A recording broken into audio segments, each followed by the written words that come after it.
Imagine a war where the enemy borders are thousands of miles away, and the only way to reach them is through a secret flying bridge in the sky.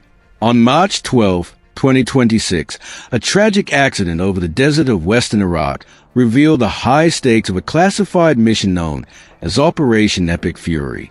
Two massive U.S. Air Force KC-135 Stratotankers collided mid-air, leaving 4 American service members dead and the world wondering, what were these flying gas stations doing so close to the Iranian border?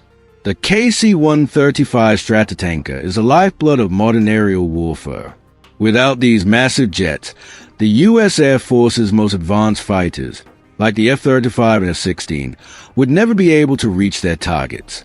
When launching from distant bases in Europe, Greece, or Bulgaria, these fighter jets simply do not have the fuel capacity for a multi-thousand-mile round trip to Iran.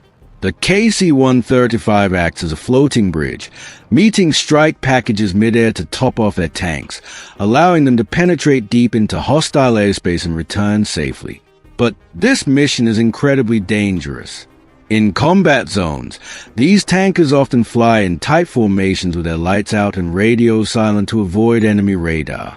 On that tragic afternoon in March, something went wrong. Whether it was a sudden gust of wind or momentary pilot disorientation, the margin for error was zero. One tanker went down in the Iraqi desert, while the second aircraft, with a massive chunk of its tail fin sheared off, made a desperate emergency landing at Ben Gurion Airport in Israel. This accident highlights the massive logistics shift behind Operation Epic Fury. Because key regional nations may deny permission for military action from their soil, the U.S. must launch on the perimeter using European bases. This rewrites a tactical playbook, relying heavily on an armada of tankers stationed in friendly airspace over places like Saudi Arabia and Jordan. These tankers are the only reason B-2 stealth bombers can stay airborne long enough to reach strategic Iranian sites. According to defense analysts, the strategy to attack Iran is designed in 3 waves.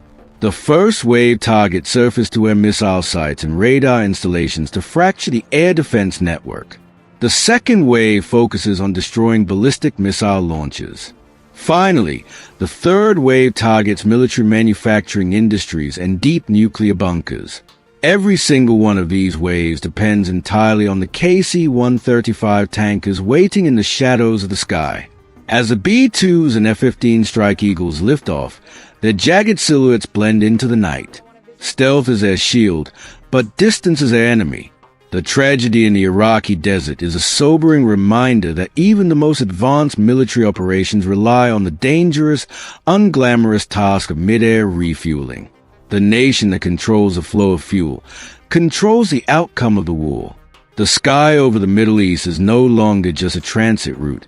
It is a front line of a new kind of warfare. As these flying gas stations continue their silent vigil, the world watches to see if Operation Epic Fury will be the spark that changes global history forever.